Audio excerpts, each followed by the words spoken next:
All right, good morning. I'm Heather Westerfield, Chair of the Commission on School Accreditation.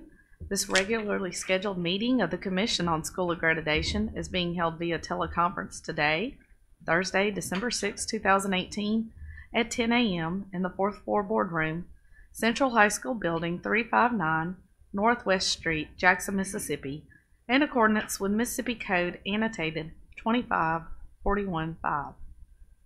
An audio recording is being made of this meeting, and minutes of this meeting will be recorded. As I call the names of the Commission members, please state the location of your presence for this meeting. Kelly Barfield. John Brewer. Present for board review. Kenny Bush. Sarah Foster. Present, 4th floor boardroom, Jackson. Roy Gill. Present, 4th floor boardroom. Brian Harvey. Ann Jones. Michael Lindsay. Present, 4th floor boardroom. Dr. Valencia Martin. Michael Miller. John Mistelis. Anthony Montgomery. Present, Hancock Whitney Plaza, Gulfport, Mississippi, via conference call. Eddie Prather. Present, 4th floor boardroom, Jackson, Mississippi. Heather Westerfield, 4th floor boardroom. A quorum of the Commission is present for the purpose of conducting this meeting. This meeting is called to order at 10:06 a.m. At this time, I'll ask Sarah Foster to lead us in the invocation. Dear Heavenly Father, thank you so much for this opportunity to be here today. I pray that you will be with each commission member as we go through this meeting. I pray for wisdom. I pray that we will turn to you for guidance, Lord, and I thank you for this time of year that we look forward to celebrating the birth of your Son. In your name, pray. Amen. All right, item 2, adoption of the agenda. Commission members, you have received a copy of the agenda. At this time, I'll entertain a motion for approval of the agenda. Please identify yourself for the record.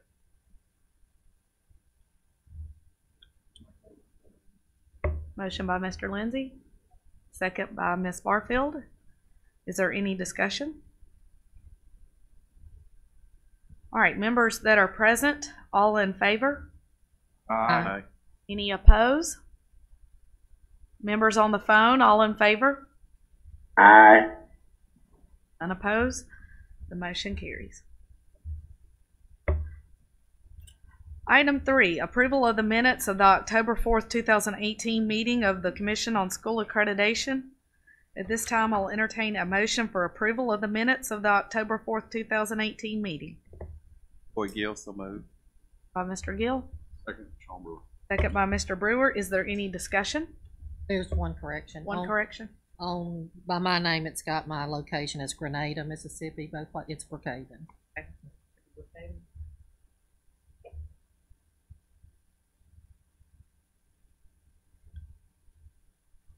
Any other discussion?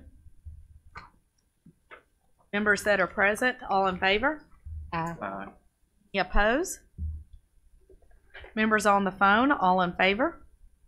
Aye. Any opposed? Motion carries.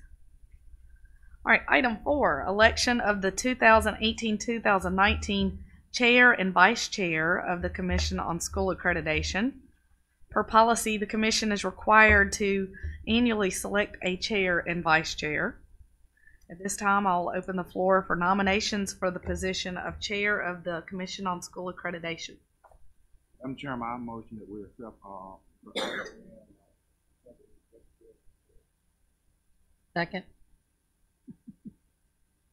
Discussion? All right, members that are present, all in favor? Aye. Opposed? Members on the phone, all in favor? Aye. Any opposed? Okay, the motion carries.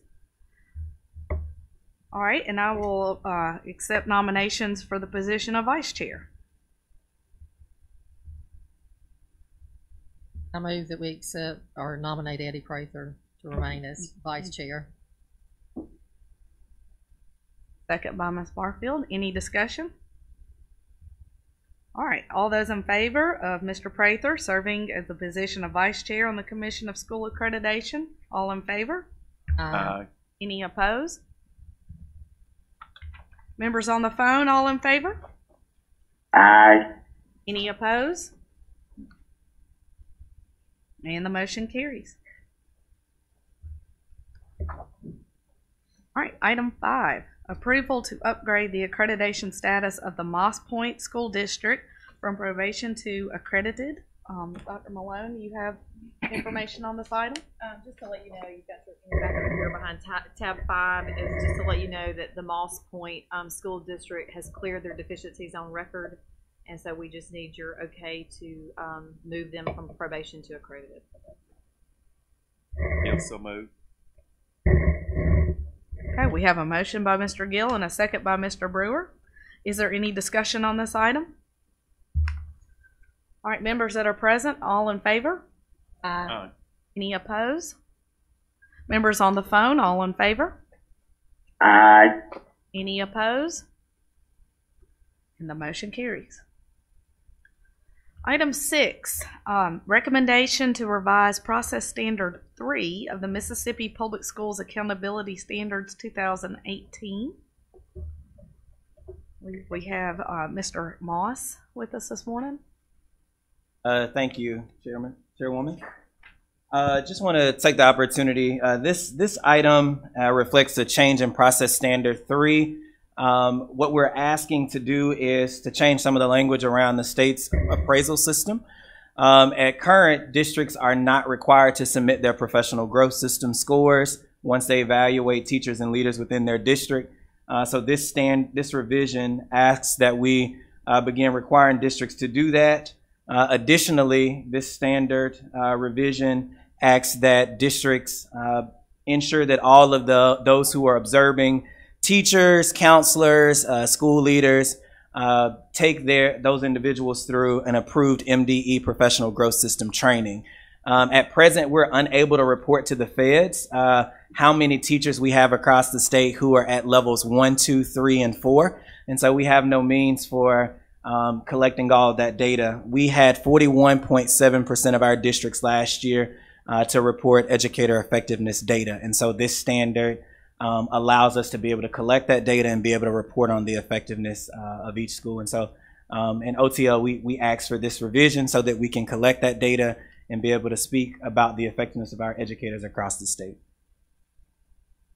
Are the ones who are not reporting, do they do the evaluations and not just reporting, or will this be a whole new system they'll have to start up and begin doing? So I do apologize. It's not a new system. So we have a professional growth system in place where we're currently observing teachers and leaders. This standard aims to ensure that they submit those scores. And so getting the scores, they're just not submitting. In some cases, I can't speak that for all 149 school districts, but we do have a system in place for them to use, and they may not be submitting them. And so this standard just ensures that they do submit the observation scores that they've conducted on their So each year when we, on that spreadsheet that we have to submit, okay, we submit those, but not, all of those. We do all our teachers, but in this, there's some stipulations of adding some different components, okay? What is the rationale and why is it required to add some of those components? So we are currently in a pilot, and I think that's what you might be speaking of. We are currently in a pilot with our professional growth system that will include student surveys as well as student outcomes. And so as we've not moved to the system around student data yet, as that it's in pilot, it'll be in pilot this academic year and next academic year. So it is in the field being tested to add the student surveys and the student outcomes piece. At present, all that you're able to submit are the rubric scores that you have conducted.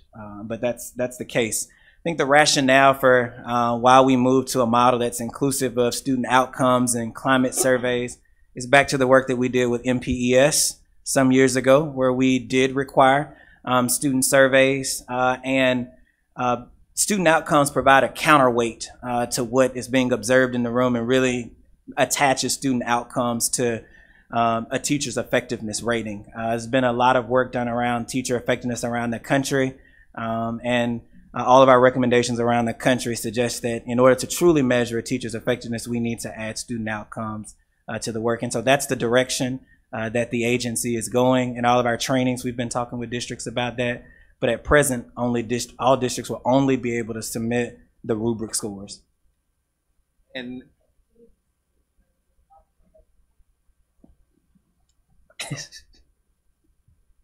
and when we do this, you know, in schools, some of our, especially our high school, there is a limited number of teachers that have student data that is tied to them.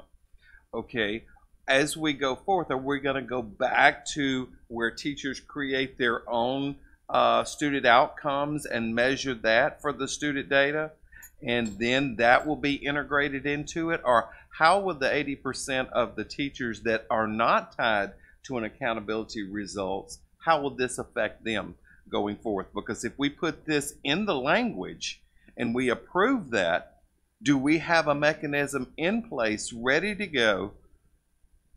Because if we put it in place and it goes to the state board and it goes in, we're required to do it this year, unless we put language in effective as of what date? So this standard, as it's currently written, aims for the submission of the current model. We have not adopted a model that is inclusive of student outcomes yet. We're currently piloting a model. But to your point around how are we collecting that data and will teachers have to submit or create their own assessments, what is currently in the pilot, and so I want to be clear about what's currently in the pilot because it may not be the ultimate recommendation. So what is currently in the pilot is that we use data that's already present. And so you would use your accountability data, specifically your bottom 25% group, and it would be a whole school rating of a 1, 2, 3, or 4 rather than an individual teacher. So there would be a scale of 1, 2, 3, 4 based on the percentage of students who your bottom 25% number. So that's what's currently in the pilot. And so it's not evidence in this work because we've not adopted that model. This standard specifically addresses what we already have in place and to require districts and schools to submit those scores. This is not reflective of the new model that you're speaking of that has not been adopted by the agency. It is currently being piloted and recommendations are forthcoming around that model. But to, again, ask that question, it says including the use of student data. So I'm evaluating a Spanish 1 teacher, which I do every semester. That's a big stretch for me to implement this without a tied to set of data. I think that was the question. Yeah, I do apologize. Loads of teachers outside of that English 2, Algebra 1. There's the stretch. Yeah, so as part of the proposed model, it has categories where you're creating SMART goals with those teachers based on their assessments. And so that will be district decided in the proposed model in the pilot. So you would create SMART goals with teachers that are non-tested teachers. There are 3 categories in the proposed model. One is inclusive of tested area teachers, non-tested, and then non-instructional support staff.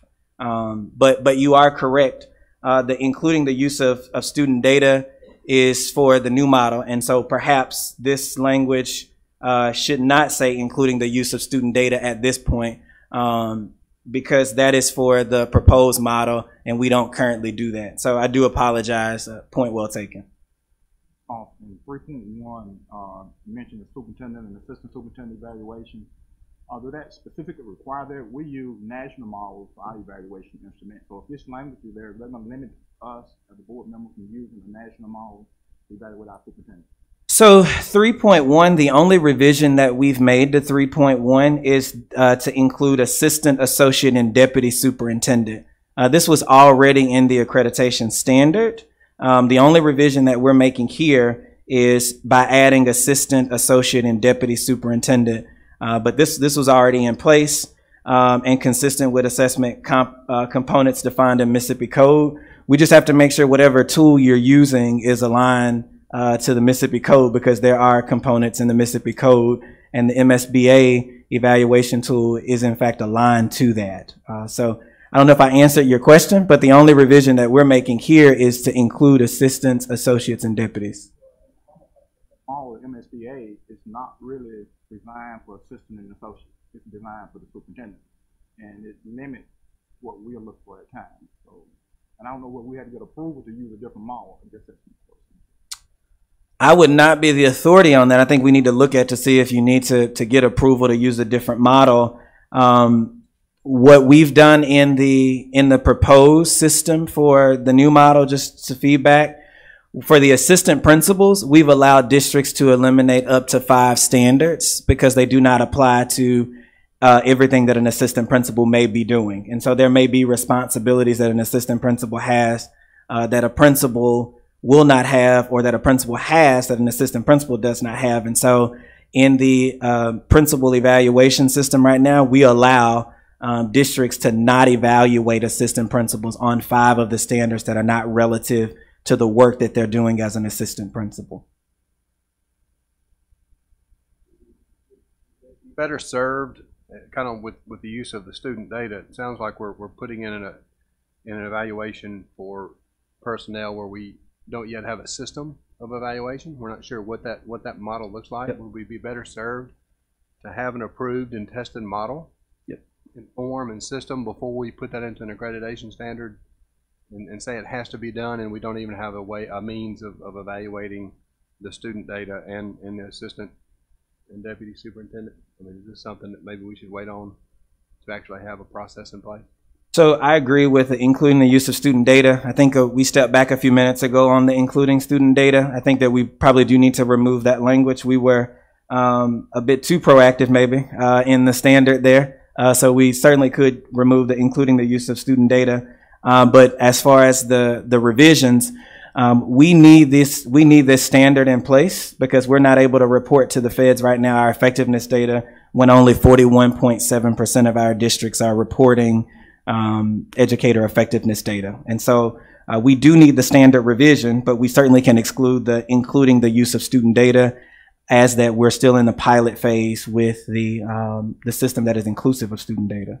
Right, but even with the evaluation of the assistant superintendent and deputy superintendent, that model is not out there from what I'm hearing. And I don't know that we should include a requirement if we don't have a model to evaluate those people that's been at least approved or looked at by some of the practitioners at the school level or district level. So I think our advisement was that for assistants, associates, and deputy superintendents, you use the MSBA model. That's our advisement. That's what we've done with superintendents. And we assume that they would have role-like responsibilities given the associate deputy status. I guess I can understand the superintendent with the MSBA model. It's been out there and a lot of districts use that model. But now we require all superintendents to use the MSBA model for assistant and deputy, which some of them have not been using. A lot of the standards on there will not apply to those.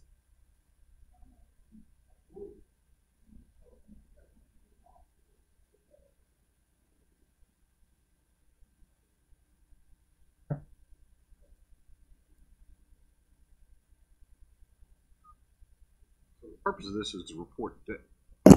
The purpose of this, in large part, is to report data to the Federal Department of Education. Yeah, we do have to report our effectiveness data. I think that's one part of the work, but I don't like to look at it from just like the accountability piece, is that we also use these data to help drive the work in the Office of Professional Development. As we think about, as an agency, how do we develop professional learning?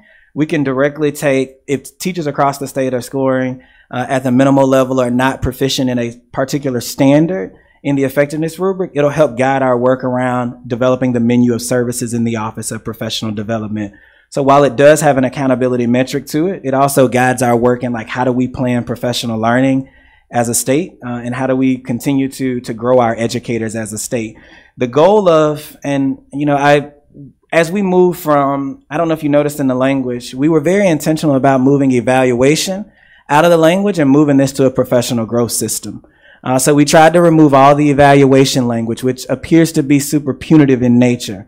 What we wanted to attempt to do is move to a system that is growth oriented and not punitive, right?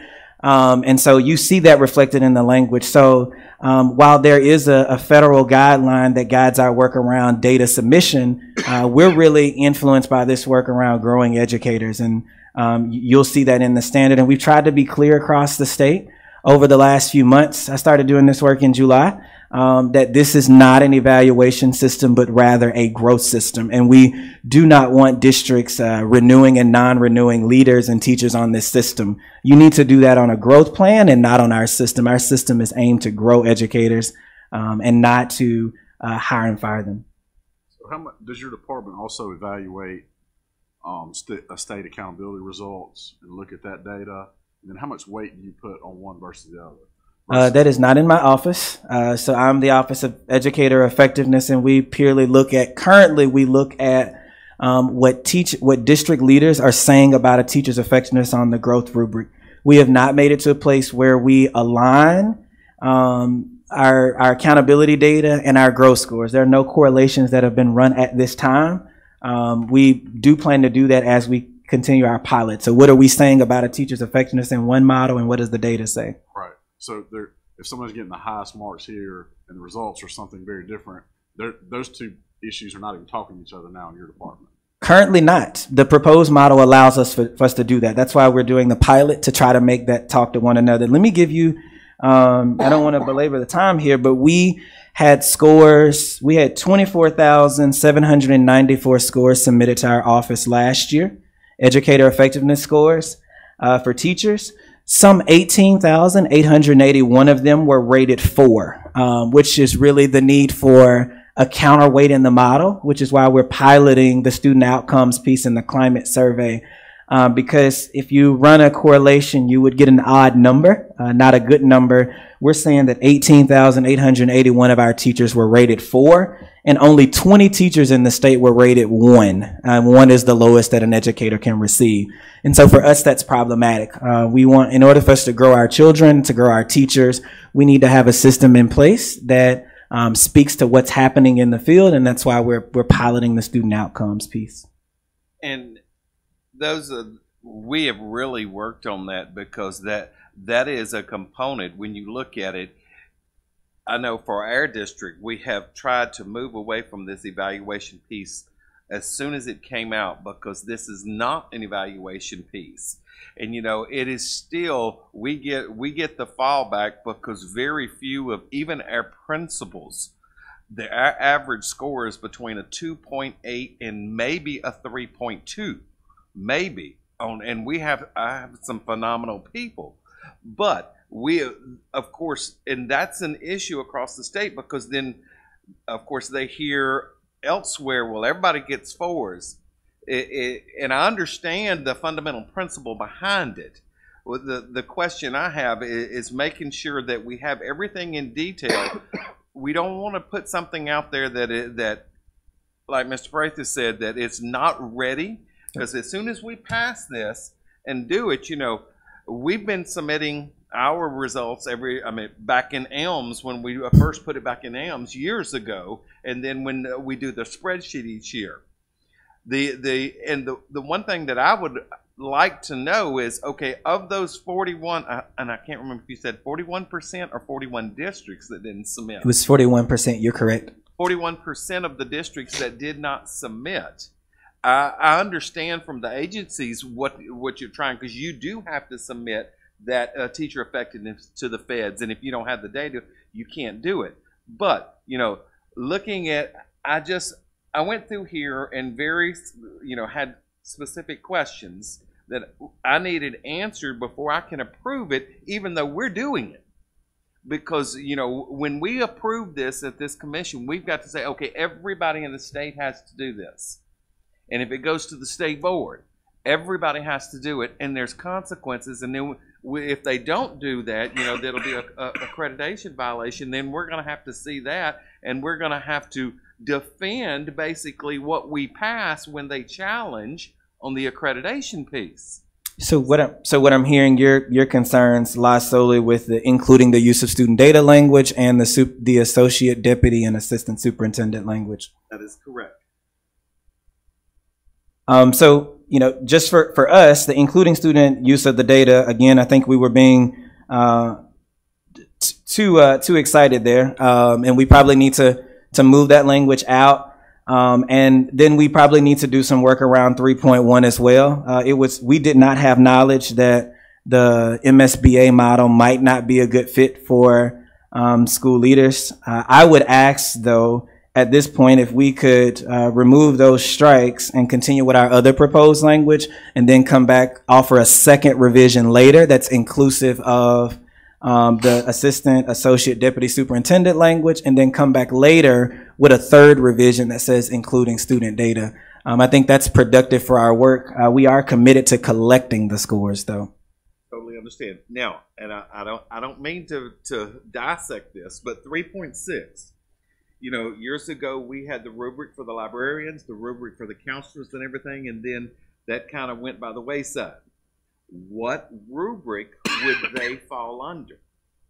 Yeah, we actually have a rubric out there that they currently have. So you giving them a 1, 2, 3, or 4, we want the scores is what we're consumed about in our rubric format. Using the instrument that's provided currently. Yes, sir.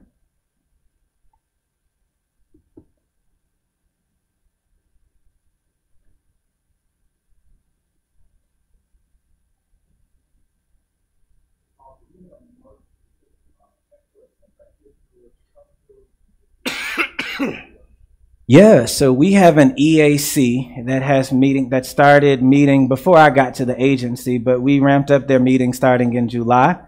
And we've been meeting with them to develop the proposed model. We have the Mississippi Teacher of the Year, the Mississippi Administrator of the Year. We have some 40 folks that we've been working with to revise the current professional growth system to include these two measures. And this, in fact, is a recommendation from both of those groups. So we've been meeting with them over time to do this work. The EAC will meet again in January for us to give them an update on the pilots over the last 6 months. So we've been engaging them a good bit. We also have a teaching and leading solutions group that has university faculty across the state, district superintendents, folks who are stakeholders in the Office of Teaching and Leading Work, and we vet all of our work through that organization that we put together that meets every 2 months. Brought that up. Is there any consideration in looking at the calendar on Teacher of the Year, Administrative Parent of the Year? It's like it's first 9 weeks Teacher of the Year, Parent of the Year. By the time we get those submissions here, it's so early. It's not really a reflection on the school year. Does that make sense? I mean, maybe that's just me. It seems like every year I'm doing it so early. It's really a teacher for last year. Yeah, so there have not been talks about it, but I think it is certainly in your purview to make that recommendation to our office, and we take it under full advisement to begin looking at that. Hey, it'd just be a better viewpoint of the current school year. Just that's a small thing for me. I'm sorry, probably didn't need to be brought up. No problem. But the timeline of submission for the process, I think because it's hard to do because there's no to get everything in submitted and then to have it done by the end of the year because y'all don't announce it till later on. So that'd be hard, and I understand. Push the announcement a little bit later, but at least you got a reflection of that year. We certainly take that. We certainly take that under advisement. I'll make sure I communicate it to our team in OTL. No, you're good. Thank you. And as a layman, I thought our teachers were in the paper last week, and I said, how can they be of the year when the year's not even half over? I fully understand where you're all coming from. I was just a principal and had that same question. But I'll make sure it goes back to the team. I don't have the authority to make single decisions. We do everything as a team in OTL.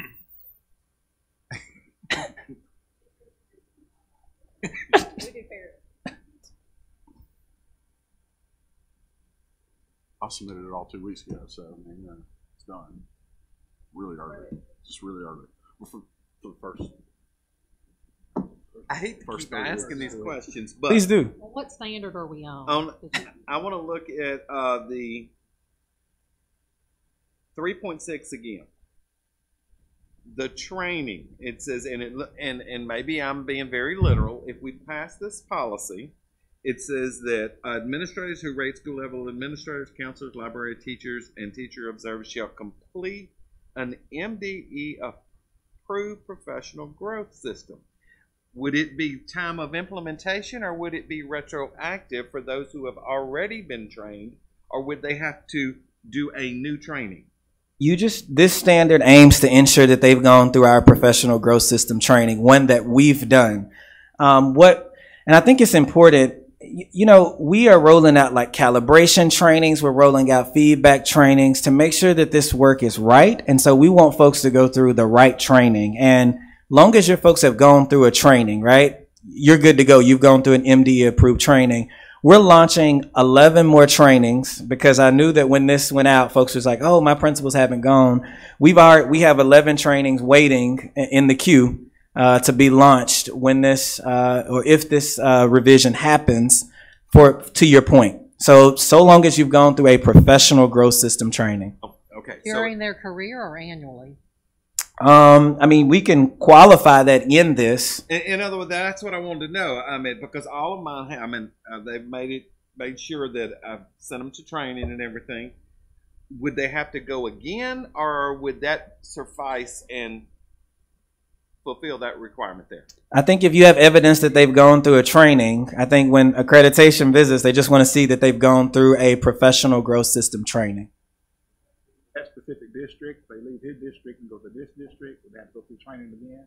Well, one would hope that they would carry their certificate or their semis or OSL, any of their credit with them to the next district if they move. So this is not a district by district. This is concerned with the educator having gone through an approved training. This is not district specific. This is individual specific.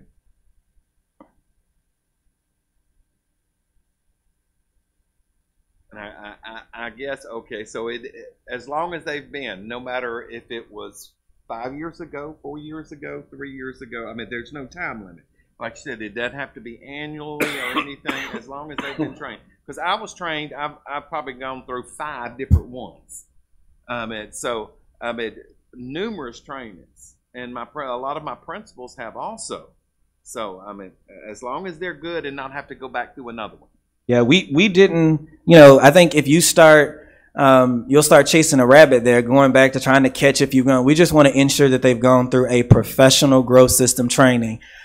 We've been clear about professional growth system because there are some folks out there who've not. They've gone to MSTAR training, and we are no longer using MSTAR. We use the professional growth system. So MSTAR training wouldn't count because this language speaks specifically to professional growth system training. I do apologize. I'm too close to the mic. I know you evolve and things change and you move, but that's one of those things where the practitioners are going to bump their head. We went through large scale revision through MSTAR. Now we're on to something else. Now is there something else? It's a continuing, seemingly, let's go back to training kind of thing. Realistically, on the ground, people do the work at the local level. They're the ones that make the decisions on how these things go. And you can call them evaluation or not, but they pretty much are as a part of growing. But anyway, it would be nice to know what that training looks like, who's going to need to go there, and which things would be sort of count or cover that if you've been to X, Y, or Z. Yeah, so the training is already online. We actually post all of our trainings are actually on OTL's website, both the Principal Observer and Teacher Observer trainings, all of our slide decks and resources that are aligned to it. So it is online if you would want that. To your point around models changing, I've only been here 6 months. I do believe we're committed to the professional growth system. We're not adopting a new system anytime soon. We're revising the current system that we have to include student outcomes and student surveys. So the rubric has gone through a lot of vetting with educators across the state of Mississippi. Districts are implementing that. We're just not getting the scores from it, and we need to collect that. Our next step is to include the 2 other models. We're taking our time with it, to your point. Dr. Wright asked that we carefully roll out student outcomes and climate, which is why we're piloting this year and next year. So we don't want to be too aggressive in adding those things And so we've had lots of stakeholder engagement. We have 8 pilot districts this year. We'll take 8 new pilot districts next year that are unique in size and demographics and geography across our state. So we're not rushing to add those 2 components. We want to make sure we get it right, because this is about growing the educator and not about you're wrong here, you're bad here, you're not good here, you're good here. We really want to grow educators, and so we're taking our time with those last 2 components. I'm trying to understand the language here, since I don't participate in these evaluations currently. So 3.6, I'm interpreting that as saying that there are people who are administrators of the professional growth system. Is that correct? Would you say that once more so I can be sure I'm clear? Someone with the title of an administrator of the professional growth system. There's someone with that title of administrator, and it's that person who rates school level administrators, counselors, librarians, and teachers. Is that a correct? Did I understand that correctly? Or is it an administrator at the school? This literally says that whoever it is that does the rating has to complete the training. In other words, if Kelly is the person who conducts this for my school district, I'm the one who completes the training. It doesn't say teachers or anyone else has to receive that training. Is that the correct interpretation? That is correct. So if you are the authority on observations in that building or in that district, then you should go through our training. You need to, not the ones being evaluated or being not the counselors or the librarians or the no. Right. So the person who observes them, the language is administrators who rate school level administrators. Yep, you're correct. In other words, but then you then you do need to train your teachers and everybody on the rubric, so they're very familiar with what they're being evaluated on. Yeah, right. That's what I'm. So, but we're not saying that training must be conducted by the administrators. It's simply the administrators who have to personally complete the training. They need to go through it, and a lot of that is around the variance in the scores that we have, or the lack of variance in the scores that we have. And what we hear from the field is that teachers don't believe in, there's some leaders they say that their school leaders are really not a strong authority on rating them. And so what we're trying to do here is decrease some of that fear that teachers have around my principal is not cut out for this. But, if they go through our training, we hope that when they leave that training that they are prepared to be able to do that. Long term, what we'd like to do is add a state platform for calibration where leaders can look at videos and rate them. But we're just not at that place right now. But we just hope to strengthen. In other states, we've seen that happen. And we hope to go that way, where there's a free tool that districts can use to calibrate their administrators. But this standard is overly consumed with ensuring that school leaders go to a professional growth system training. To take some of to increase the variance in our scores, because we have very little variance in our scores, and there's nothing that can speak to it, and it's really skewing our data because of the lack of variance in the scores. And it's also not aligned to what we're seeing in terms of student achievement in the state. You've got 30 teachers and the average score is of 3.8, and you have an F school. Can I ask a question about 3.2? Just curious, what does your department say? There's 1,200 or 1,500 principals and assistant principals that ratings are turned in and submitted on. Are those reviewed? Does an individual go through and rate those and look at them, or is it just a collection of large-scale data? I can't speak to what's been done in the past around submission. I can speak to where we're going now. So actually, interviews are taking place right now for a data and reporting specialist to really work through this data, find points of concern, and then provide support to those districts where we're seeing skews in the data. And so I can't speak to what happened previously, but we're hiring a data and reporting specialist specifically focused on teacher quality measures to be able to go through these data. What I can tell you is that we had an average rating based on what little data I was able to collect when I started. The average teacher rating in Mississippi was 3.24. The average administrator rating was 3.15. Our in count for administrators was 987, and our in count for teachers was 24,794. And so the lack of variance again. 41% not are responding. So that number is going to go up by another third. It'll go up by another, a third or two. So just speak to it is that if we're going to really move the needle and have a growth system, it's our job to be able to have that data. Again, I told you that part of our work is being able to report to the feds, but the other body of our work is like, how do we provide supports to places that student achievement and what you're rating teachers is not aligning. Friday, we have a calibration training, our first one, where we're bringing some 49 administrators together to calibrate with them. We saw this with certain districts that they were overly rating. And so we're calibrating with that a couple of districts on Friday. We've outlined some videos. They have to score them before they come to the training. And we're going to say, like, why is this not a 1 or why is this a 2 or 3 or 4? And so the data collection is not just about federal reporting. It's about being able to provide support to those districts who are exactly what you said. You know, we're overrating teachers and students are underperforming.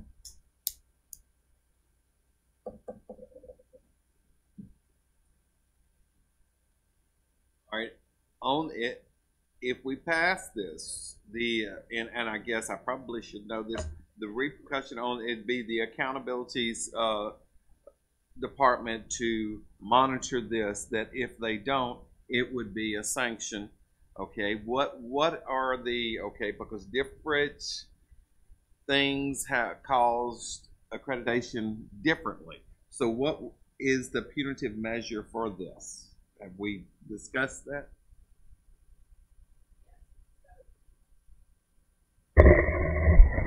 So that is part of the hope, is that if the data is not submitted, then their office will notify our office to say District X did not submit evaluations, blah, blah, blah, therefore they are in violation of standard whatever, then it goes on record with our office. Back to that same point. So now, you say only 41% of the district actually submit data. That is correct. Not submitting data. Yes. I know exactly what school districts, and that number, that is a little bit nuanced, and I can read it to you to give you full of it. But in short, districts submitted both teachers and admin was at 41%. Districts submitted only teachers was at 18.6%. Districts submitted admin only was about 3.8%.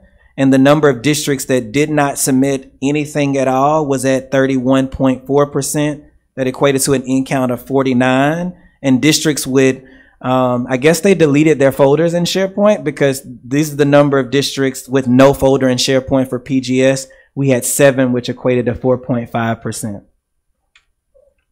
Passing this going to fire those districts to submit. That's what you want to do. That's what we're driving here. And so, therefore, if you have to report teacher effectiveness to the feds, then those districts that, for example, A and B districts could not be exempt from submission, or you would have not your data collection in. Have skewed data. Yeah. If they didn't. If they didn't. Right. Okay. Right. Data you did have would not Only accurately would not reflect reflect what's going on Mississippi. in our state. Right. Right. I guess because one of my things were, required to exempt A or B districts from this requirement, but since you have to have it for teacher effectiveness, I understand. I just talked through my own answer. You did, and we do not have an A or B district who did not submit effectiveness scores. So I figure you would. Those districts come make sure they do what they do.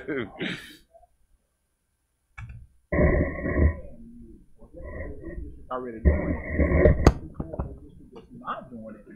It require them to do it instead of changing a lot of language and stuff. I mean, we've asked for it nicely in emails. We've sent out files. What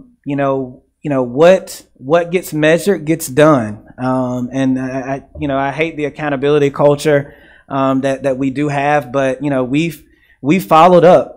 Dr. Wilson and I, over the summer when we were trying to run this report, we sent emails to folks saying, will you submit your data file? We did not get it.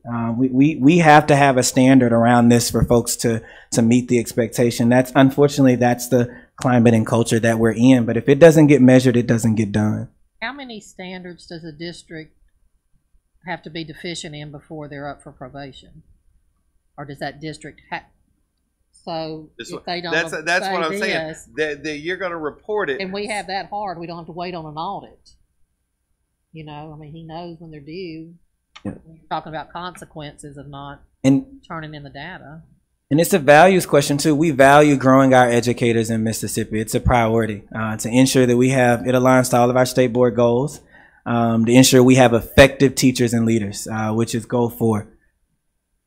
So already the statute requires that school districts have an annual personnel appraisal system, and already that includes the 3.1. Adding the requirement that they have PGS for administrators, teachers, and counselors, right? We're adding that requirement that be considered part of this mandatory appraisal system, that they conduct training, complete training, Correct. That's correct. And it's also mandating that it is only this instrument, that local districts cannot use their own instrument, that you don't have a local decision on that anymore. That this language says that. So how much time will they have to switch over if they're into learning, you know? Nothing preventing a district to do something in addition to this. Right. But they must. A district but it must could still be in do something in addition to it. Correct. Right. They must implement 3.2, 3, and 4 if they don't already use it. My suggestion would be, can we find 5 other things to get rid of since we're adding 5 things here? I mean, you know, that ought to be that's a good rule. Can't we find them? But we are gonna just from we are gonna strike the include on 3.0 including the use of student data. On 3.1, we're gonna strike the administrative associate deputy superintendent to a later date.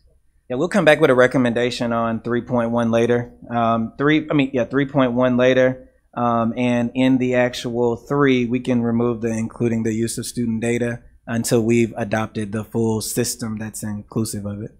I'm also just realizing that actually the update to 3.2 and 3.3 isn't not a new requirement. It's the substitution of the new system for the previous system. Yes, and it's a change in language. Adding the language. So the new system, the new requirements really just specific to counselors. 3.4 did not previously exist, and it was inserted. Certainly. Action, when you make your motion, you will need to specify those changes. If you, whoever. Other discussion? All right, item 7, the chair will entertain a motion. We're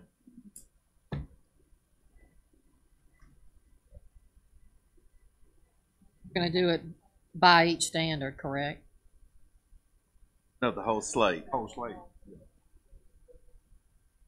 I'd like to make a motion to accept the proposal excluding the 3.0,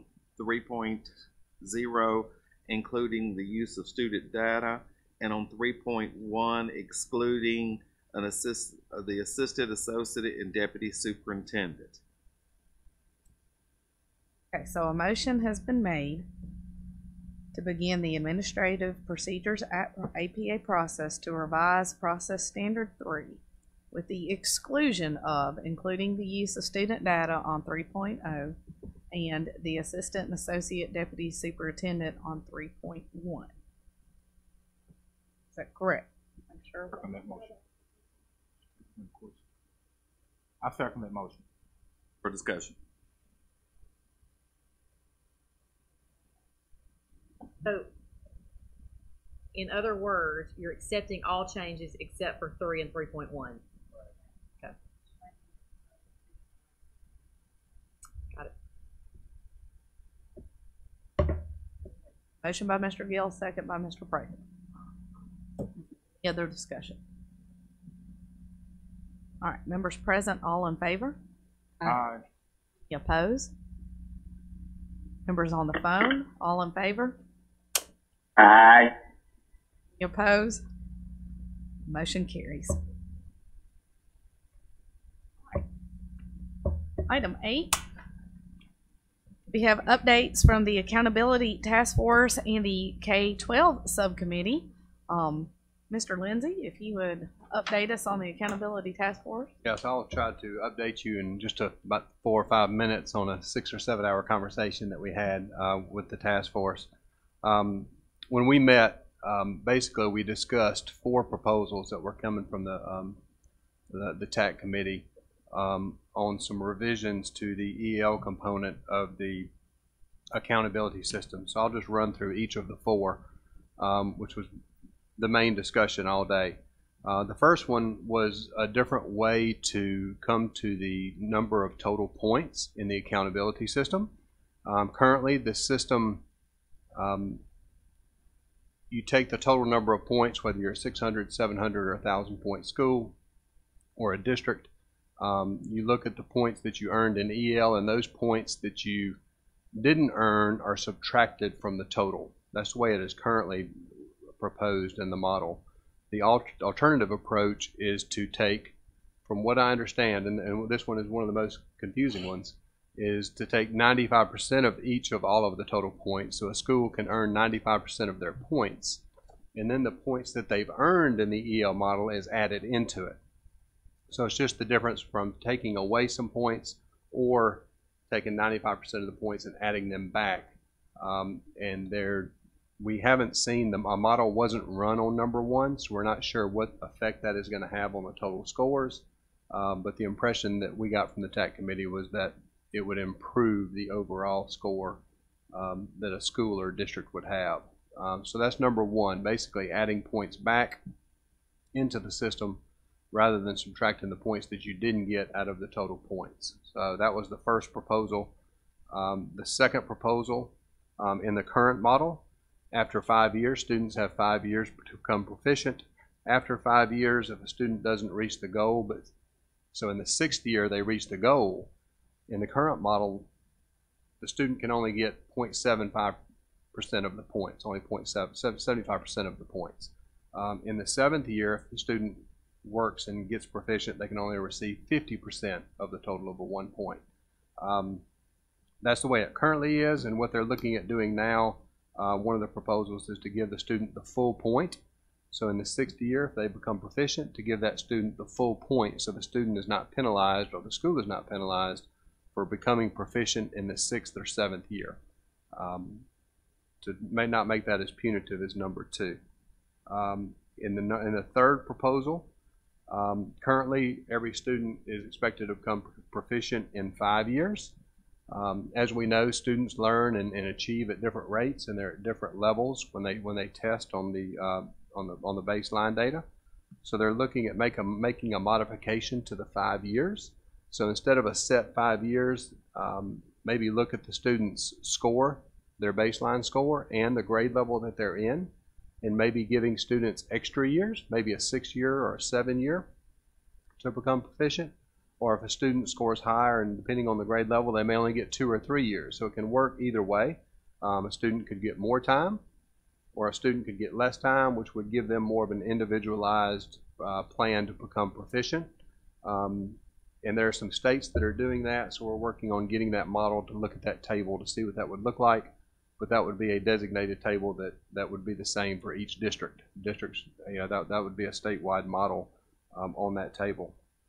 And the fourth proposal, currently if a school, if their average proficiency is at 90% or higher, then the school or district receives all points for EL. So if you're a 1,000 point school, you receive 50. If you're a 700 point school, you receive 35. So there is a cut score at 90% or higher. If your student scored at 90% or higher, average of all the students, you would get full points to go into the accountability model. The fourth proposal is to drop 90% to 70%. So if 70% of your students scored, as an average, scored proficient on the EL assessment, then you would get all 50 points or 35 points or 30 points, depending on which level of school you're at. So there are lengthy discussions about each of those 4 proposals. I will tell you all 4 of those proposals are still on the table.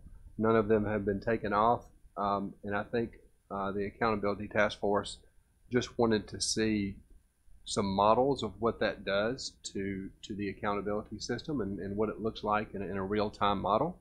And the way it looks, and it may not just be one proposal. It may be a combination of adding points back into the system and dropping the percentage down to 70%. So it may be a combination of any of those 4, maybe all 4, may only be 1. And that's kind of what's on the table that we're going to be discussing at the next Accountability Task Force meeting. They're going to bring us some models to see what this does to scores in some real-time data and break it out across the state to see what it does for schools. The big issues were just kind of what I think what everybody's talking about around the state is the weight of the component and the intent of the weight, and trying to correct the fact that basically no matter how well you do, you can't improve your points on the accountability system. You can only break even. So I think some of these revisions are trying to correct that to make it fair for schools across the state and districts. Any questions? I know that was a lot and confusing without looking at the model on a slide. Let me take yours first. Talk a little bit more about the EL component, because it's actually live, and I was trying to make notes. You said 2 different ways to come to the score. Go through that again. Right now, currently there is 1 way. I mean, right now, in the current model, and I'll explain it the best I can. So basically, a student can become the business rules now state you have to be proficient within 5 years. Right. So let's say within 5 years, the first year doesn't count. That's the baseline. So a student will take a test and get a score. And then 5 years later, let's say in the 6th grade, whatever that score is, that student has to reach that in 6 years. So for year-to-year proficiency, what they've done, let's just say there's a 100-point difference between baseline and year 6, or 6th grade, year 5, actually. They divide those 5 years up, divide the 100 by the 5 years, so the student is expected to grow 20 points per year. So that's how they break it down per year of how much growth that student needs to take. So if in the first year, 20 points is where the student is supposed to grow, and they only grow 15, then they only get that percentage of points towards the accountability system. If they score 20, they'll get the full point, or above 20, they'll get the full point. If they score any less than that, they will get a fraction of 1 to go into the accountability system as the average. And what they're doing, the original model right now has, you get the average of those points for all of your students. Take the accountability model and you subtract that from the points that you earned on all the other indicators in the accountability system. And they're looking at revising that so that at the end, instead of taking points away, you will add points back that they receive. So if I receive 15 out of the 20 points on average of all of the students that were taking it, then those 15 points will be added back into the system to help with the fact that you couldn't help your accountability with the EL component, and this is kind of helping. I know that's confusing without looking at the totals. The system itself is confusing, to be honest with you. Yeah, I was going to say, I observed the meeting. I frankly don't understand the distinction between adding to or taking from. Either way, the max you can have is 95%, and so I never did understand that. And I will tell you, number 1 is the one that I think there was the most confusion about, because when you talk about whether you add back or take away, you think you would get the same number, and that was the concern that we were having. And when we left the meeting, I think there were still some questions. But what we're waiting on now is the notes from the meeting, and what they're going to do is put that into the actual model so that they could show us numbers, so that they can see what the difference is on that number 1, the difference between adding and subtracting. Because it really gets into the details, it really gets into the math of calculating the component. So number 1 was definitely the most confused and had the most questions as to really what impact that would have.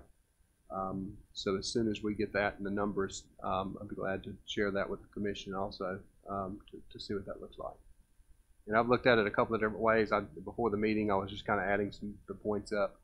And I think, and this isn't official, but I think the difference is when you're subtracting points, you're using 100% of the accountability system. For example, 1,000 points.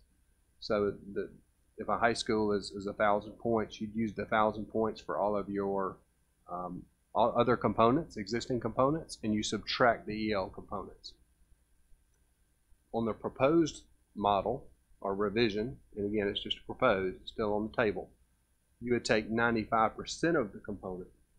So you take the 950 points, and you would do it just like we're doing now on the original component, and then you take those 30 or 40 points and add it back on the back end, which would make a difference, a slight difference on the number of points if you looked at the two models. But the components are weighted, so therefore, yeah, I understand what you're saying on that, because in the original model, that's the way it was outlined, that each component was going to be, for example, the 700-point scale would then be 95% of that component.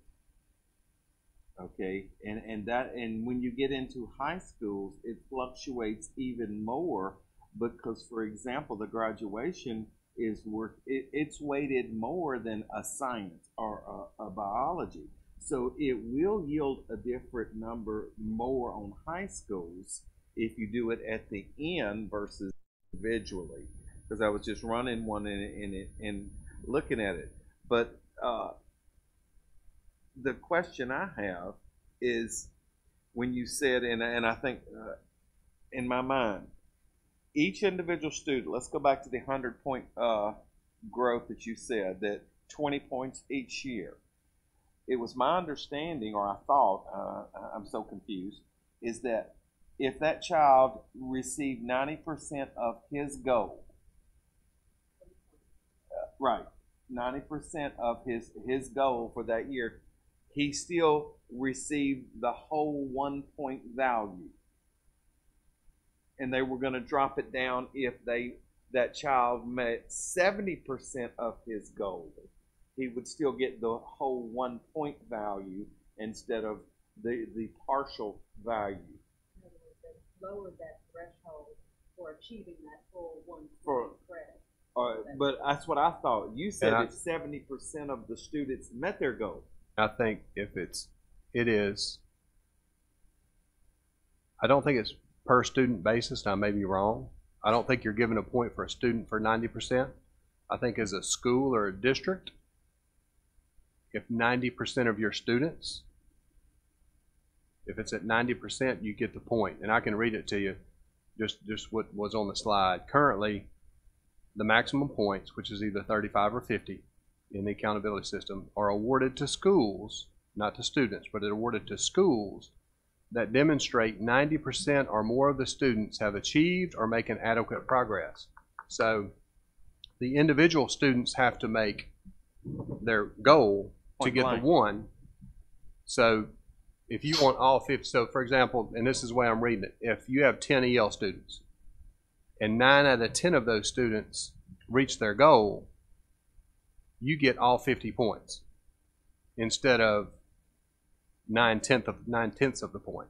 Or, and the new proposal is if 7 out of the 10 of your EL students meet proficiency, then you get all 50 points. So it's not per student, it's per school and or per district where the 90% and 70% rule comes in. Does that make sense?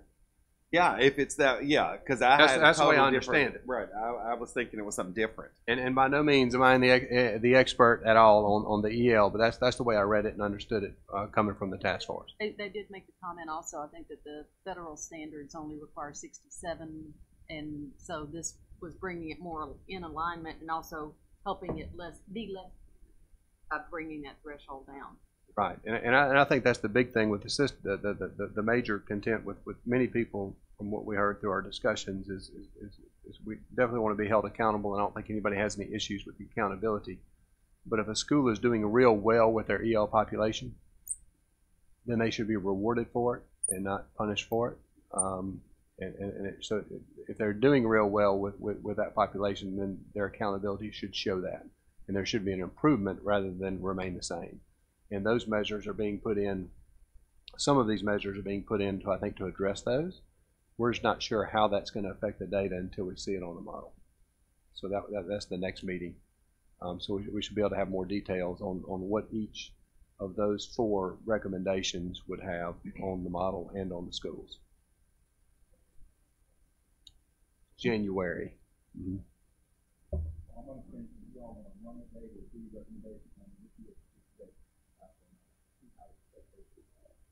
Yes, well, they'll run the data on last year's data because, on last year's data because they do have that as live data, and they will see what that looks like on the points. And I think they are going to run that on all 4, and to kind of see what that looks like. And I'm assuming that there'll be other. I mean, and the discussion was open, and the whole committee did a great job in the discussion. But there wasn't much of a time for, if any of the other task force members had any other suggestions. We discussed a few, I think. But I think the main part of the meeting was to discuss these 4 so that everybody could have a handle on those 4 components that the TAC committee suggested.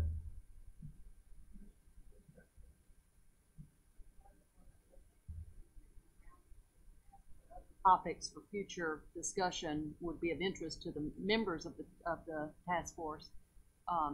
It was tracked pretty clearly the same kind of things I was curious about as a commission member. So I think that was a good sanity check that the accountability task force was addressing the breadth of some of these. Right. When we got done with the EL component, we kind of went around and asked, and each task force member was able to talk about some future topics that we wanted discussed in the future meetings. And I can remember holding harmless on new test was a huge one. I think everybody had that. When a new test comes out, can a district be held harmless so that because it is a new baseline year for the test? Another big one, we talked a little bit about the report card and some of the things on the report card, and trying to think of biology standard setting was ATSI stuff. Yeah, the standard setting. School improvement came up about how that is looked at. I know some of it is federal, but wanted to know, I think N-count specifically came up about the school improvement and the subgroups and the different subgroups and how that affects different schools, and some of the larger schools are affected by that rather than, it's depending on school population. So that came up, so that will be a topic for a future meeting. The growth is calculated. The growth component, I think they talked about, maybe looking at dividing, is it level 3 or level 4, so that those students have a bottom and top level, because many of those students are remaining the same, and people aren't getting growth where they're actually growing within the level of that growth of the 3 or 4. Actually, I guess it would be the 3.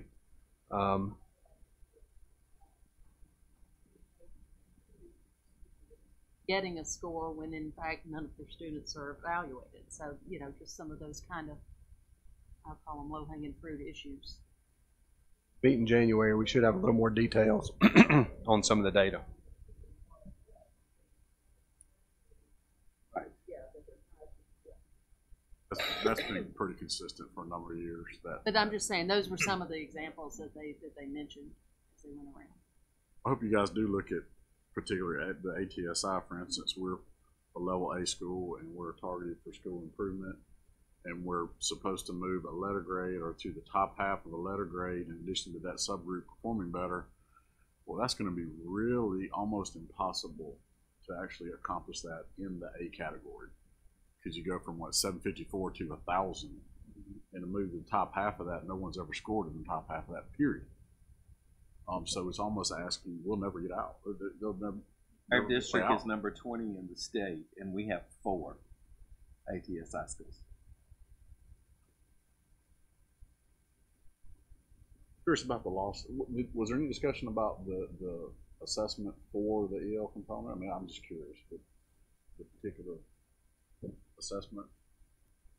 There wasn't really. I mean, I asked, you know, one of the questions I had was, do the guidelines specifically state that there has to be a different assessment? In other words, could we take some of our EL students and use what they're currently doing in some of the 10 indicators that we already have for those students? Because like all of our other students, those students are included in English, math, science, graduation, all of the other components. So could we take their data and pull them out as a subgroup to use that to report to the feds instead of creating yet another assessment that we're going to have to administer that goes into the accountability? And it was advised that that was a federal guideline, that there was it did have to have a separate assessment. Acquisition. Yes, it's more of the proficiency in the English rather than it is the proficiency in the language rather than the content. And some schools, and I'm not really familiar with it, but I heard it was at WIDA, and the different a couple of states are doing different tests.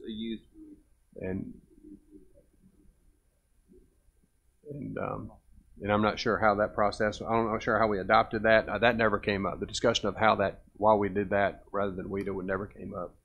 Isn't there a national edict that for every regulation you add, you got to drop 2? Wouldn't that require? Doesn't that also affect us here? Can't we? You want to make a motion on that? No, John. We can't break federal law here, can we? You mentioned they looked at the rating system A through L.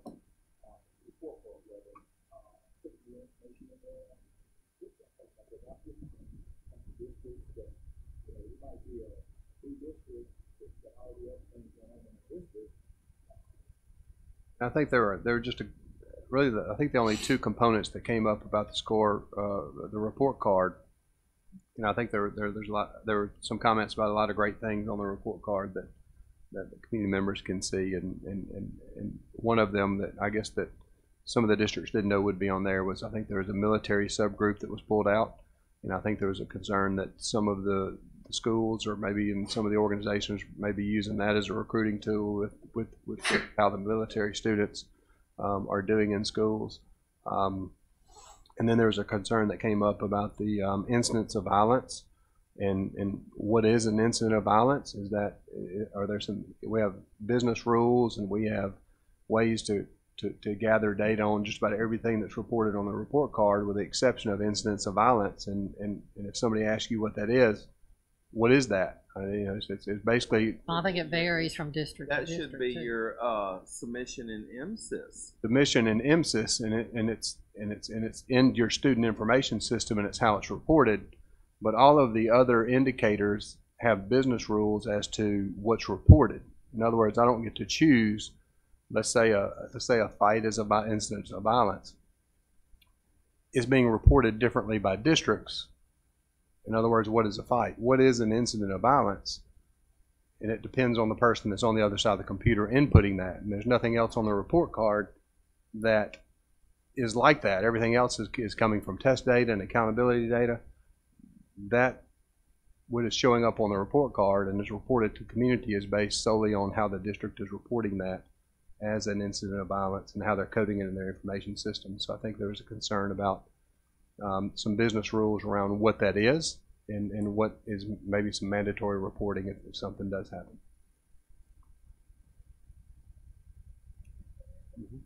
All right, at this time we will hear from Ms. Barfield and an update on the K-12 subcommittee. So we, following the CSA meeting, we formed the subcommittee. We met in August and then again on October 24th. The primary purpose of the second meeting, similar to the Accountability Task Force discussion on EL component, was that as we met in August and had a number of questions, recommendations, can we do this? Is this a possible solution? We came back after the state board approved last year's scores and so forth to see what the impact would be if they ran the numbers. So there was not a lot of additional ideas generated in that second meeting. Scott Cantrell, who is the superintendent of Monroe County Schools, agreed to chair the subcommittee. Also Matt Thompson, who's Union County Schools, he's an assistant principal. Those are 2 members of the subcommittee for whom this is a direct issue. They've got attendance centers. So, a lot of the discussion at the subcommittee level was similar to some of the conversation we had here, going back to the inequity for those schools, and the data that they ran that we saw in October showed that if you counted what would have been a traditional K through 8th grade set against a 700-point system and 9 through 12 students against a 1,000-point system, not in all cases, but in most all cases, the scores of what would have been reported as 2 schools either were the same or went up. There's a Excel file you're welcome to look at here that shows, a certain number of those attendance centers, if reported as 2 separate schools, would have at the very least stayed the same, but in many cases gone from a C to a B or a D to a C and so forth. So there was a lot of discussion around accreditation standards and that whole issue of coding of schools, and could you split them out, and could it be an A and a B, and all of those kinds of options that we had discussed previously. And that was also discussed at the Accountability Task Force, because they asked for a review of where the subcommittee stood. And so as part of that discussion last week, the November 29th meeting of the task force, it was recommended to take a look at not splitting them out as 2 scores, which got into that whole issue of 2 administrators, 2 librarians, what's a campus, is it one facility, all that mess. And instead look at whether there's a way of extrapolating a 700-point system to a 1,000-point system and weighting that based on the percentage of your attendance center population who's 8th grade and below, or the percentage who's 9th grade and above. So those are the numbers that they are going to run, that Alan and his team are going to take a look at. And we agreed that we would meet in mid-January. A date's not been set yet, but prior to the Accountability Task Force meeting on January 31st, so that the subcommittee could look at this and come to the task force with a better developed recommendation. Now, I will say there was also some discussion.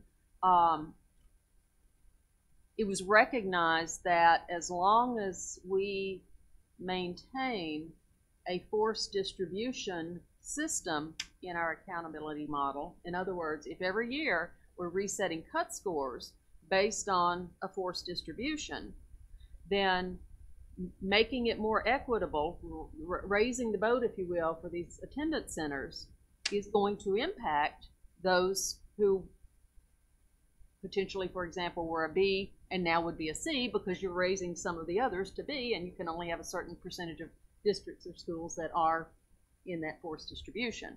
So while that's not being assessed or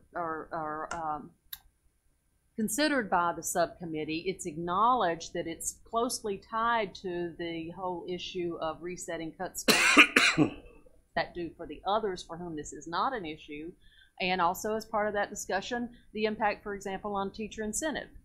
If you're impacting, districts that currently are A's and B's, and now by making it more equitable, you're impacting, you follow all of that. So it does become muddled beyond just making these attendance centers whole if all you were doing was running the math of weighting and extrapolating the 2 scoring systems into a single system. That's basically where it stands. Let's see if there were any other issues. Oh yeah, there was also, some discussion similar to the impact on special schools, for example. We did take a look at, well, if we can only report 1 score, could you report as is, as reported, or if separate, could you give them sort of a unofficial 2 scores and communicate to your community? Well, these were actually, if separate, both B schools, but as reported, they're a C. And again, that brought up the whole discussion around, one of the big problems here is that what gets reported, whether it's the local paper or whomever, is just that one number, and that got far too convoluted for that to really be, I think, a viable option in anybody's mind, that you'd have an official and an unofficial kind of acknowledgement of their performance. So, Joanne, is there anything else that you can recall? I think you've done it. Both of y'all have done an excellent job of communicating long meetings into a condensed. And but truly, like we said in the report out to the task force meeting last week, what seems so simple in black and white, let's make the attendance centers whole, for example, let's make it equitable. There's such a domino of other impacts that it's very hard to just fix that problem without creating 2 or 3 unintended consequences. So, and the only other thing I did note, looking over my notes, that Christy, who was there representing the Foundation for Excellence in Education, acknowledged that many states are dealing with this issue, that it's not unique to Mississippi and its system. I noted, for what it's worth, in doing some research, there's some kind of online reporting system that reports on the state accountability systems, and I noted a number who are actually have ESSA approved revisions to scrap the A through F system and go to an index model because of all of the problems that it generates in terms of public perception. And a lot of this inequity wouldn't exist, for example, if you were just reporting raw scores. They are what they are. But, again, that's outside the purview of the subcommittee. States getting away from that A through L to call from the community C, L, D or whatever. Right. Right, exactly, yeah.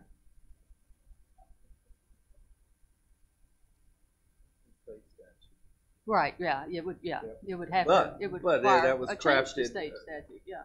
alongside this model. So I mean, it'd have to go back through that process Legislative to change process, stuff. yeah. Some legislators ask some questions about that now, at least in Northeast Mississippi.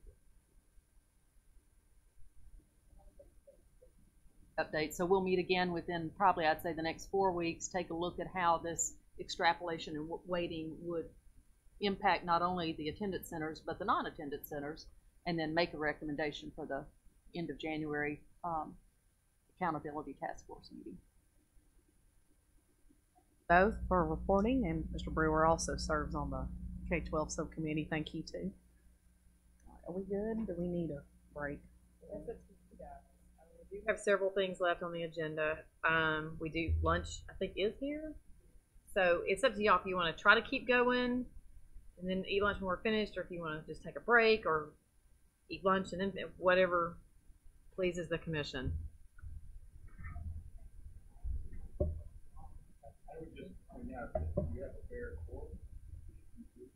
That's true. If we break, nobody can leave. Keep going. Let's just take 5 minute break. 5 minute break. Okay.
Okay, we will reconvene with item number 9. We have a proposed special called meeting to consider appeals of the final accountability results submitted to districts under policy 3.1.4 of the Mississippi Public Schools Accountability Standards 2018. Dr. Malone? Okay, so you have some backup material behind tab 9 that will actually be pertinent to items 9, 10, 11, and 12, I believe. So the first one's quick, fairly quick. In a nutshell, we need to schedule a special called meeting for you to review some appeals that we have received from some districts of the final accountability results. As far as timeline goes, and process, and that's outlined on that second page under 3.1.4. The appeals first have to go back through the internal review committee. That committee will be meeting, I think it's next week. I'll have to look at my calendar again. So, but we need you guys to meet after they meet, because we'll bring the results of their review to you for you to approve or deny, and then it'll go to the board. So our hope is for you guys to be able to review them after the internal review committee, but before the January board meeting, so that we can then take your recommendations to the board for the board's final approval. After the internal review committee reviews them, then I will send you all the material in advance so that you'll have plenty of time to review it beforehand, so that hopefully the discussion, you will have already read through the materials and prepared for it when you get here. So the next item is for you to set that date. All right. So the board meeting in January is January the 17th.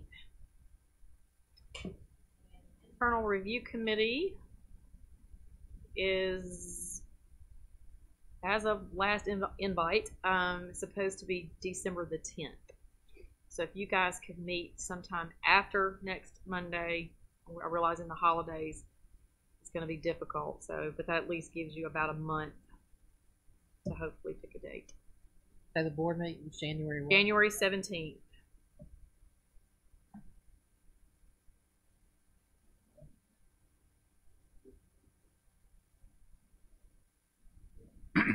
Is that going to give you time? That should be able to give us time to, because the board's backup material will basically probably be about what your backup material is what the districts send to us. But as far as our presentation, we should be able to get that together. January the 7th. Does Thursday work for most people? Thursday the 10th? works better for me.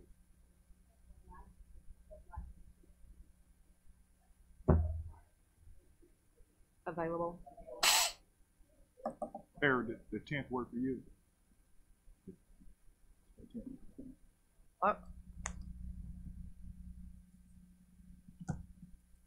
That need to be in a form of a motion. This time I'll entertain a motion to set a date for the special called meeting to consider appeals of the final accountability results.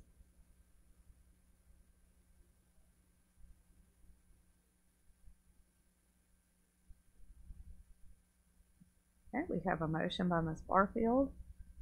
Is there a second? Second, Sarah Foster. Okay, is there any discussion? Okay, members that are present, all in favor? Aye. Aye. Opposed? Members on the phone, all in favor? Aye. Opposed? The motion carries. Dr. Malone, I know we've been through this process. So what we hear in that date is just the recommendations from all of Okay, so that actually brings us to this next item. I'm going to tell you what it is we need you guys to do. Okay, so policy 3.1.4, we have not actually had any appeals to the final accountability results since this policy went into place. You guys have reviewed or heard about appeals of preliminary results, but not appeals of the final results. So this is going to be the first time that this process has actually played out since 3.1.4 was put into play. In 3.1.4, it states that the superintendent of those school districts will be allowed to address the commission. So what we're needing for you to do today is to give us some parameters or protocols or whatever the best word would be for us to be able to tell those districts what to expect that day, that the commission is going to allow you X number of minutes to present so that the districts can be preparing a presentation for you and know what their time limits will be. As a point of reference, when we have done takeovers before, the superintendent and the MDE were both allowed 40 minutes. This is definitely not that big of scope, and you do have more than one. We do have 3. Do they have to come? Or No. how many? Do you have any idea how many are making a final appeal? There are 3 districts that have made appeals. So that would be 3. And like I said, no, they don't have to, but the way it's written, they are allowed to address the commission. If they disagree with what the internal review committee decides, right?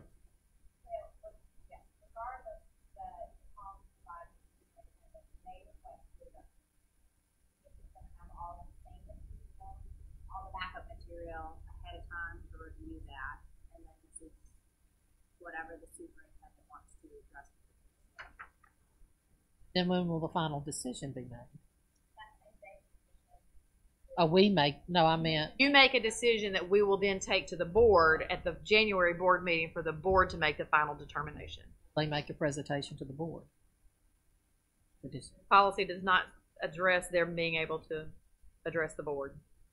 Well, we have access to the internal review committee information, what they presented to that internal review. The district provided. And you will be informed of the internal review committee's decision. So at that point, you will be able to say, yes, you agree with the internal review committee, or no, you do not agree with the internal review committee. And that will be limited to just what they submitted to that internal review committee. District, right? Aaron, people are saying they can't hear you. Yes, the districts have submitted their evidence, their appeal, and that is the material that the internal review committee will review and discuss. When it comes to the commission, it's that same material in addition to whatever the superintendent may address with the commission. In addition to whatever the superintendent They may address it, not additional documentary evidence. Right. So at this point, what we need, because there is nothing that speaks to this procedure, basically what type of time limit you want to provide both sides, and then the order of who presents, typically the appellant, who would be the districts, present first. 40 for an entire district takeover. This is just going to be probably around 3 or 4 disagreements with how data is reported, maybe, or something along those lines. I wouldn't think it would take maybe not that much time, but that ought to be enough, I would think, I would hope. Policy that may address the commission.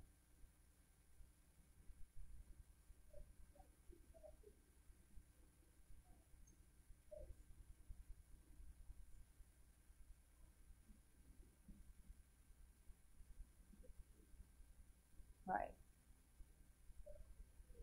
Potentially a 90-minute meeting, but the reality is it probably wouldn't require the full 15 minutes on both sides.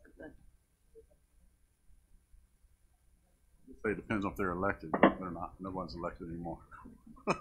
Probably still in-house. I think if you give them 15, and if it goes shorter, you're at least giving them the benefit of the doubt and giving them enough time, depending on, I mean, you hate to sell them short and have them come all the way up here for 10 minutes to arbitrary deadline, time limit anyway. So. Is there any, other than the amount of time given to them, is there any other aspect of the protocol that needs to be spelled out? If you want to speak to the order of who said traditionally when someone is appealing, the appellant, who in this case would be the districts, would go. If I could make a suggestion, you've got 3 appellants. Probably a lot of the response from the department will be the same for those 3 cases. So I would recommend that you have the 3 appellants go first, and then let the district make one response and consecutive response.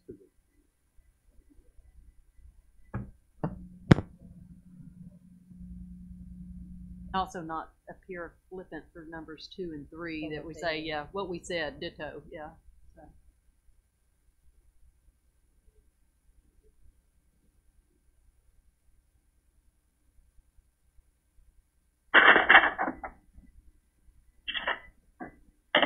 And that MDE would only get 15, they wouldn't get 45.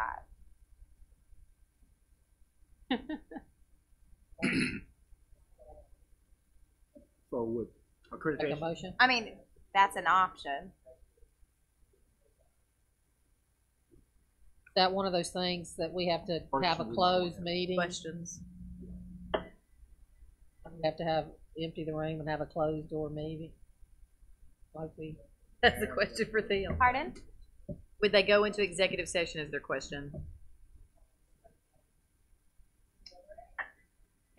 They would have the justification if you wanted to deliberate and then come back, and But the hearing would be. the hearing would be open to the public. Obviously, you would deliberate and vote on each one individually, obviously. Yes. Yes. There are 3 separate appeals, so there'd be 3 separate actions. Session for the purpose of deliberating.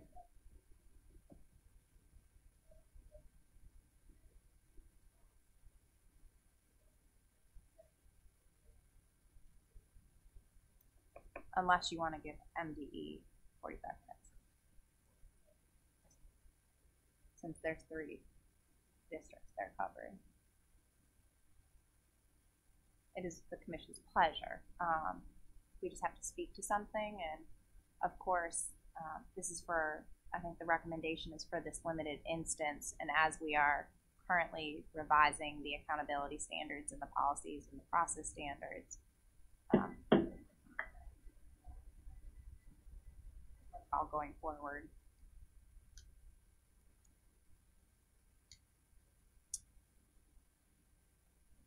There are some specific issues that were raised in different ways. Make sure there was adequate amount of time if it needed to cover those issues to touch on. For MD's response. Our questions to the MD official. I don't know that we're bound by that time. I don't remember us being bound by that time. No, there was not a time limit for your question and answers with the other. Right. Interrupted while they were making the presentation.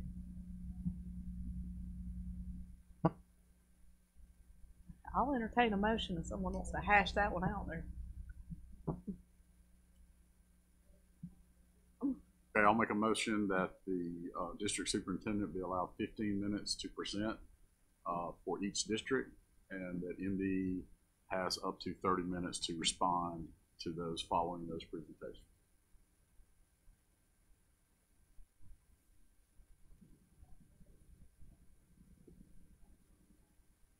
After each presentation, or question and answers after?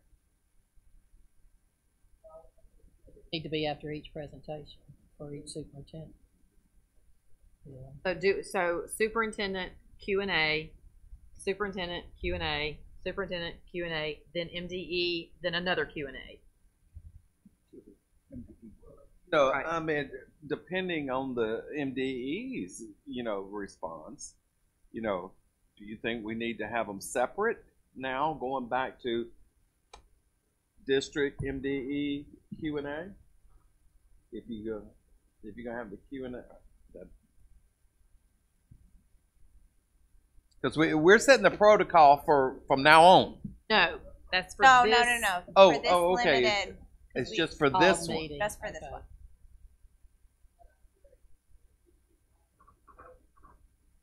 based, not district unique, such that you would end up basically hearing from 3 different parties something for the MDE to address.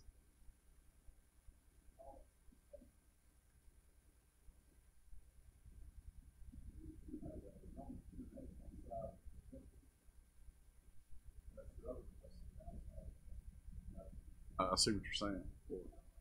After all of them, at the end, Q&A MDE about each separate, to make it get confusing if you're asking a question about 3 different districts. I don't know.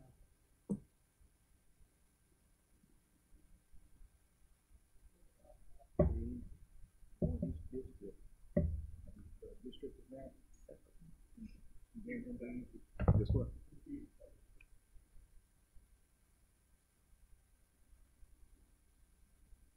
Either way.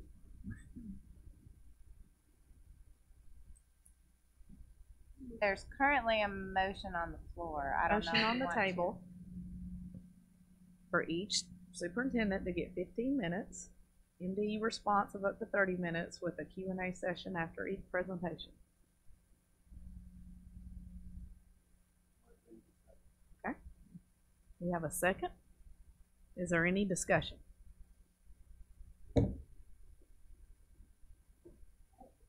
Present, all in favor? Any opposed? Members on the phone, all in favor? Aye. Opposed? The motion carries. I would make the Your own- caveat that I wouldn't think that's good long term. I would not.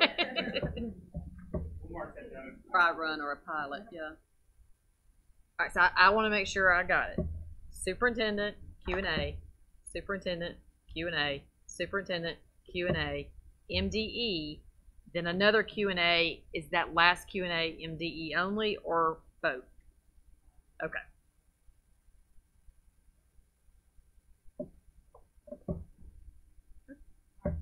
Item 13, other business. I do not.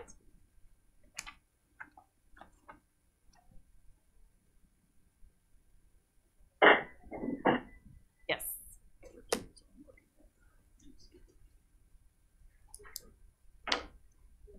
For the remainder of the academic year.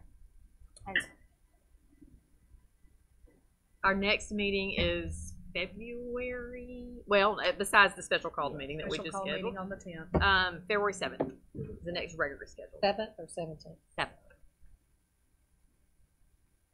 Any other business? All right, at this time, I'll entertain a motion to adjourn. By Mr. Gill, second by Mr. Prather. Any discussion? Members present, all in favor?